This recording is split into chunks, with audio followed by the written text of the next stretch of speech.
Hey, it's Sunday night. This is the Bible Forum. I'm Warren Sprouse. I'm your host and your guide. We're going to be together for the next couple of hours. This was the week we were going to initiate watching this thing on Facebook, but as Huck would have it, it didn't happen again this week. Had it this afternoon, don't have it now. Not sure why. We'll work back through that over time. This is the next to the last Sunday in May of 2017. Got a lot of stuff going on. Our president is over in the Middle East. Tomorrow he's going to be, I think, at the Vatican. And then he's going up to Belgium for an EU meeting. And then he's coming back. What's the island? Sicily, I think, or Crete. I don't know. He's coming back toward Italy, and he's going to have a meeting there with some other people, and then he's going to come home. We'll talk about some of those things and what is really going on here as you look at it. I want to talk to you a little bit about children. What do we really think about children? This obviously grows out of an article that has come up this week. We'll talk a little bit about that. We'll also talk a little bit about Shakespeare. I don't know about you guys. It depends maybe how old you are. But people my age kind of knew. We knew. And I don't know how we knew or why we knew, whether it was our generations before that understood this concept. But we used to study Shakespeare in school, usually in high school. And there was a reason for it. It wasn't just because of the literature. It had some other value to it. And so now we're looking at doing away with Shakespeare. It's not the only thing in our educational system that went away that caused some of these problems, but we have now seen the fallout. We'll tell you about that as we go along. We heard last week about this time about a ransomware attack that occurred in the world. We here in this country kind of skipped it. There were a little bit here, but it was mostly overseas. We'll talk a little bit about that. I don't think you had a problem. I know I didn't have a problem. And based on what the experts say, I probably will never have a problem. I don't know about you. Also, there was an article this week that was very gutsy, I thought. You can't talk about this stuff without it becoming a real problem. People misunderstand what you're going to say. But in this article, it outlined why women do not make as good a leader in business as men do. It's a gender thing, but it's bigger than that. Now, I don't know, the women's liberals are going to go nuts over this. I'm not going to get involved with it too heavily. I'm going to share it with you. And I'm also going to talk to you about what we can do to fill our churches. I saw this as an article and as a concept a couple of weeks ago, and I mentioned it to some people, and it's sort of like, why do we want to fill our churches? But that seems to be what it's all about today. What can I do to get people to come to my church? Now, granted, if you don't have some people in your church, you probably can't pay the bills. But I'm at the age and at the stage of life and in the circumstance here in our culture that asks the question, what's wrong with that? Do we want to move heaven and earth and do all the things we need to get people today to come to our church? I do not. But then I don't have a church. We're also going to look at post-Christian America and the return of the Lord Jesus Christ. This is really kind of growing out of the eschatological implications. You have all of these philosophies, these theologies that grow out of the end time scenarios. Are you a pre-trib, post-trib, partial trib, mid-trib, rapture theorists and all the rest of it? And then you get into the millennium. Do you think Jesus is coming before the millennium? Is he coming after them? We're going to talk about all of that. It popped up this week, and I think it would be educational, but it's also going to be informative on another couple of levels for you. But I wanted to get started with a look at President Trump's trip to Saudi Arabia. He landed there yesterday, Saturday, Saudi Arabia time, to a royal welcome. Now, we've had several presidents that have been to Saudi Arabia. I think it's upwards of 6 or 7. I've forgotten now what the number is, mostly in the second half of the 20th century. The last president who went, President Obama, he didn't really get much of a welcome after the first time. After the first time, he went back another time or two, but King didn't meet him at the airplane after the first time. He bowed, he scraped before them, showed respect. His people came out and said no, it was because the king of Saudi Arabia was shorter than President Trump, and he was trying to show respect, but nobody's buying that. The king, King Salman, bestowed that country's highest civilian medal on the Donald. That's not the first time. It's happened to other presidents.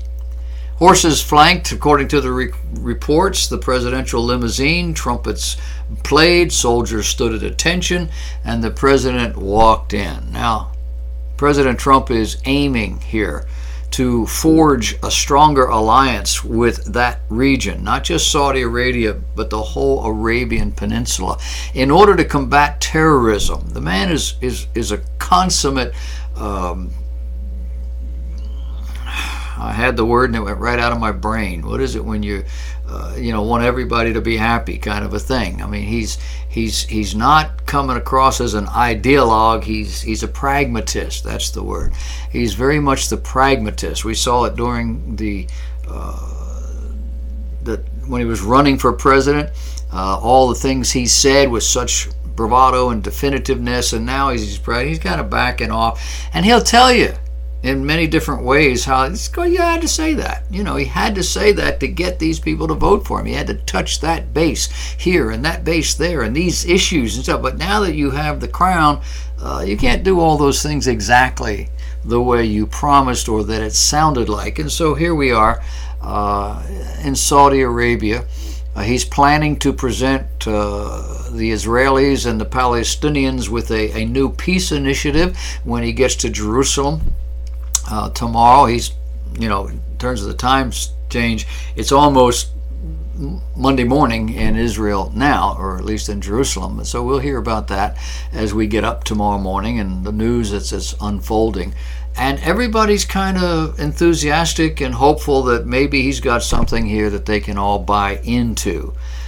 The Prime Minister of Israel heard that there were some of his leaders, some of the fellows there in the Knesset, that they were going to not show up. And he issued an ultimatum, I didn't know he had the authority, but he told them all his ministers have to be there. While he was in Saudi Arabia, he signed a nearly $110 billion arms deal with the Saudi king, and to help this Persian Gulf ally with military defense systems. People back here. The gal who was spokesperson for the State Department under Obama ended up being the ambassador to the United Nations. She came out just in the last day or so and tweeted how insulting this whole thing is, that he would go over there. These are basically people who are funding some of the battles, some of the crazy people over there, and we want to get in bed with them. We're going to allow that, sign this thing for $110 billion. She's upset until somebody pointed out that Barack Obama signed a $115 billion arms deal when he was there. I mean, you kind of wake up and smell the roses. He's going to be with the folks over in Israel on Sunday. He's going to be with the Pope on Monday. He's going on to Belgium. He's going to meet with the EU folks up there, the European Council. Then he's going to the G7 summit that's going to be held at Sigonella Naval Air Station in Italy. And he's going to speak to the troops while he's there. He also announced plans to pray at the Western Wall in Jerusalem, but it's been sort of a back and forth. We'll have to see when he gets there how it seems to go. He said that he would move our embassy to Jerusalem, but that is one of those things that's not as certain as it once was. It is a wonderful idea. It would be a definitive move. It would settle a lot of discussion, but it could stimulate the biggest war you ever heard of in your life. And the goal here is to tamp some of this stuff down. Now, you have your Bible in hand. You are familiar with the eschatological systems that the Bible lays out, and you know there's never going to be peace over there. But you also got to believe that if the embassy is being built there in Jerusalem, it's going to just come unglued. And we have the Temple Mount right next door on the thing, and there are tens of thousands of men, Muslim men there every week to pray. It's not a pretty picture. He's not going to demand a settlement freeze by Israel, but he will suggest a limited time period of 6 to 12 months worth of negotiation between Israel and the Palestinian Authority on that issue. Now, President Abbas, Palestinian guy, has told Trump that he would agree to the initiative. And Trump told an Israeli newspaper that he really believes he can broker that peace settlement. He says, quote, that can happen quicker than anyone ever imagined, end of quote. But that's Trumpism. He does have a problem. Apparently, he told the Russian foreign minister and ambassador to Washington about an Islamic State threat involving laptops carried on airplanes. This is now that infamous closed-door meeting that he had where only Russian reporters were allowed. And you say, well, that is suspicious. Not so much. The Russian reporters are not reporters. They're Russian operatives. We were going to be talking about things that the average person is not privy to, but their press is one of them, and that's the kind of thing that he was talking about. And it's become an issue because maybe what he didn't understand or didn't think about, we have a president that doesn't always think before he speaks, is that the intelligence that brought this information to the fore came from an Israeli embed. They have an operator in ISIS or whatever it is in the Islamic State system. And they went and talked about it. Didn't say it out loud, but it not good. And Israel's not happy. And the press here is having a heyday.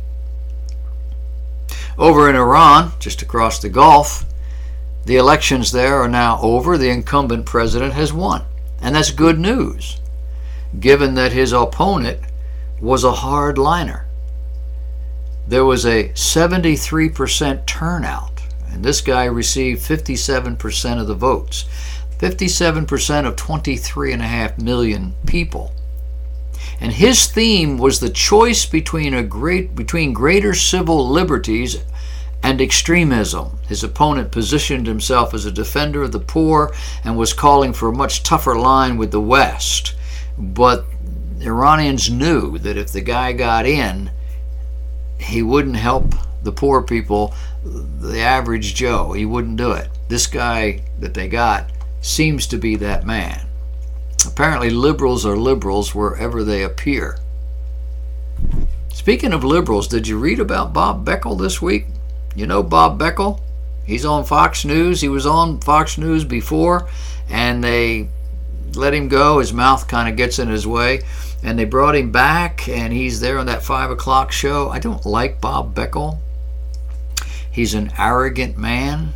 Maybe he thinks I am too, but he just is sarcastic and arrogant and doesn't have a filter on his mouth. He got fired. He got fired. This liberal with little patience for what he sees as class distinctions, maybe even warfare. Apparently, he had some problems with his computer or something in that world. And the company sent in an IT technician, information technician. work on your computers, showed up at Bob Beckel's office to fix the problem. But after some words, Beckel said he had to leave the room. He told the guy, apparently, he had to leave the room.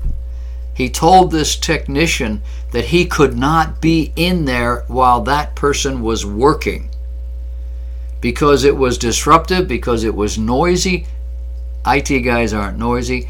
Because he didn't like the guy's smell, his perfume, or his aftershave, because he had something. No, because the tech was black. Oh yeah. Oh yeah. And the tech made a beeline to his boss or to his union rep, I don't know which, or both. And before you can say equal rights for all people, Beckel was fired. Not before he tried to get the tech to withdraw the complaint, and not before he actually apologized, but none of that made a difference. He's gone. Again. I don't happen to think that's very unique. Liberals are not the inclusive people they pretend to be. Now, some of them are just rabidly so, but the average guy, usually the politician, they're faking. It's all about power, and they're just pandering to these people. They don't really have that. They have no tolerance for anybody that they disagree with. And Beckel, the liberal, has no tolerance for black people. I mean, what is this, 1912? Have you heard of global warming? I know you have. The phenomena that's all our fault. We're the problem because we're breathing CO2. Or maybe in business we're belching smoke into the atmosphere from our cars, our furnaces, our factories. Well, what does global warming do? Well, the theory here is that human breath, human industry, and careless people at large is increasing the percentage of CO2 into the atmosphere, and it's warming the planet. It's killing off vegetation. It's eating away at the ozone layer and potentially shortening our days on planet Earth. Well, now comes a global analysis of the Earth's dry lands. You know, technology just keeps going on, and we now have the ability to do what we've never been able to do before. And the result here, and this is a published result by science guys, respected. It has now been discovered that there is 467 million hectares of previously unreported forested areas. An area roughly the size of Texas, located in dry lands across the world. I gave you a map of it on the website. You see on the carousel down at the bottom, you know, as it circles. Now, a hectare is equal to 100 acres, 467 million of them. That means there's 4.5 billion acres of new forest that has appeared right in the midst of all this ozone devastation. Could it be that increasing the levels of man-made CO2 emissions are actually helping? Increasing global greening? Don't tell them. They'll have a fit. The study was conducted by biologists Andrew Lowe and Ben Sparrow, as well as 28 other co-authors, using modern high-resolution satellite imagery, stuff they never had before. Google Earth was involved in this. That was their engine. They mapped 210,000 dry lands, and this high-resolution imagery allowed biologists to discover that forests cover a whopping 9% more of the world than they previously thought. The greening is likely the result of the fertilizing effects of CO2. That, according to a 2016 study by an international team of 32 scientists from 24 different institutions. The study is entitled Greening of the Earth and Its Drivers. It utilizes satellite sensors over a span of 33 years to monitor the Earth's vegetation. And what they found was that CO2 increases vegetation. It's got to kill them. It's equivalent to adding a green continent about two times the size of the mainland USA. Huh? Furthermore, the study also revealed that only 4% of the Earth showed any global browning. We show a persistent and widespread increase of growing seasons, integrated greening over 25 to 50% of the global vegetated area, whereas less than 4% of the globe is showing a decrease of browning. Factorial simulations with multiple globe ecosystem models suggest that CO2 fertilization effects explain 70% of this observed greening trend. This is the end of the global warming hysteria. Not really. Because you and I know it's not about global warming. It's about a panic. Any kind of a panic that can justify herding the Earth's population into clusters centered around cities and leaving the rest of the world vacant. Why? Well, for control. It's the progressives' dream to truly separate the workers from the leaders and thereby create a more efficient global society. My opinion? Nope. The UN has all this written down in their reports and projections. It's not a secret. Have you heard about the book 13 Reasons Why? Maybe you didn't hear about the book, but maybe you've heard about the Netflix series of the same name because it's been drawn from that book. It's a story about a teenager who kills herself and leaves recordings behind to the 13 people who she blames for having something to do with her suicide. The Associated Press is reporting that one Colorado school district pulled the book off their shelves. The school district has lost 7 students to suicide. The reaction to all of this?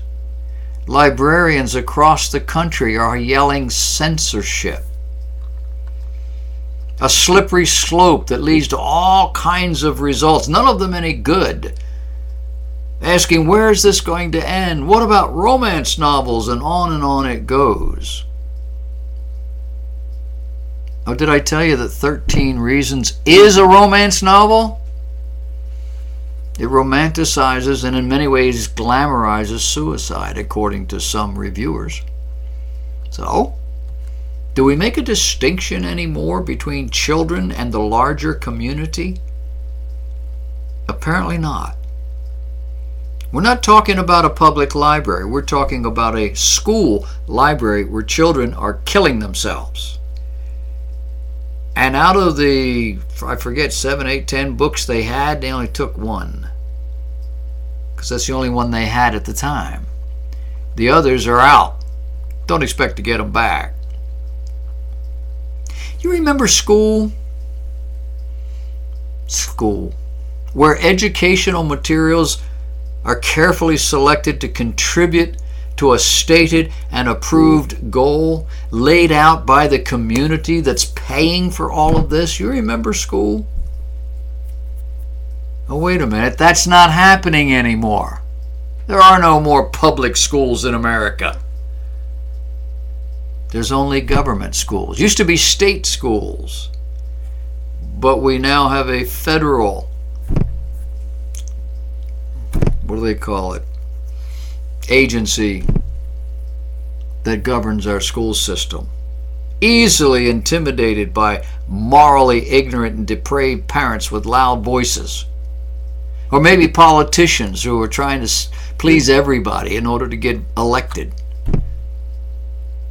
Office for Intellectual Freedom at the American Library Association understands the reasoning behind pulling the book on this sensitive subject. The director, James LaRue, offers a reason for reversing this book ban. He says, quote, "Sometimes the world is a dangerous place, but reading about it isn't," end of quote. Wonder if that applies to the Bible as well. Or maybe 50 Shades, is it of Grey? Apparently the school district agreed, and after about a 3-hour discussion between librarians and counselors, the decision was to put the books back on the shelf, to let it all hang out. It's coming to a school near you. So what do we really think about children? The United States government has tracked the birth rate in America for 100 years. It is now at an historic low. And there's a lot of different reasons, but one has to do with the dramatic change in the way society regards the social and economic value of children. Children used to be considered an inheritance of the Lord, even if you didn't believe, even if you weren't really a Christian or a Bible thumper, you kind of believed that God gave children. And those children were nurtured. They weren't just simply tolerated. The children were prioritized, even above wealth. The children were trained, not just fed and clothed. They were being trained to be effective adults, given instruction, guidance, control systems, and mechanisms. And by the time they were in their late teens, they were able to take care of themselves. As aspiring adults, they were given as many responsibilities as they could handle within their range of competence, which was always shifting in the direction of more and more. It was deliberate. Kids were regarded as valuable because they were tangibly productive. They worked. They gained skills. They produced for their families, or they otherwise worked for businesses here and there. They were assets. And as parents got older, they could count on their children having something to do with looking out for them. As they gained skills, discipline, and a work ethic, they could become even more valuable to their custodians and to their communities. And it's a major reason why people wanted children in the first place. And the kids, in turn, were socialized to be grateful to their benefactors, whether at home or at work. Today, it's all different. Now kids are mostly a financial liability. We don't have 10 and 12 kids anymore. Well, we don't have the farm, do we? But now we're down to less than 2.5 children per family, which means we're not going to replenish ourselves. They're defined as such in terms of our educational system and our welfare state and our income tax forms. People still love their kids, mostly. There's even a social status that comes from having children, and they can be an entry into new friend networks. And yet, we all are acutely aware of the cost. Never had that before. We have more today because moms leave children to go to work. I don't mean more children, we have more money. But in many cases, it costs mom more to work outside the home than the money she brings in. CBS did a study on this 30 years ago, 40 years ago. I remember it was hysterical. Not to the moms who experienced it, but they went through the process. And I remember one mom, she worked, I think, for a factory of some, maybe it was a car manufacturer. She was working for one of the big American car makers, I think, which means she was making pretty good money. And yet they sat down and racked up the cost. What does it cost her to be out of the home? And they put in things like daycare and clothing. She had to have, clothes to wear, the food that she wasn't able to shop for the way she used to effectively, or cook. There was, I don't know, there was just a whole raft of these things. And when it was all done, it was costing the family $7,000 a year for her to work. And at that time was about a $15,000 job. This is when average people were making $15,000 to $30,000 a while back. We have less time today to spend with children because we're working longer hours. We're commuting longer distances. Do you live in a place like Charleston? You go downtown, it's 15 miles, takes 45 minutes, an hour and a half in the morning or in the afternoon if there's any kind of a disruption on the interstate. We have more disrupting influences in our life. Can you say technology? You can look it up online, the cost calculators that are there.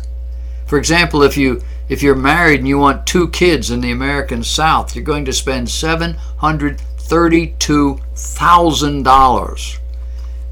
I think that's per child, but I won't say it. That's a daunting figure. And that's before you start shelling out money for college. And in return for which they offer, well, the infinite value of their very existence. Is it any wonder the birth rate has fallen to the lowest level in more than 100 years? Now, there are other reasons having to do with technology and greater economic certainty, but still, if you forcibly reduce the value of something, anything, and people have a choice, they'll produce less and less of it. And this is precisely what's happening to the status of children over the last century. What are we to do? What is the economic solution? Well, the economic solution are more immigrants.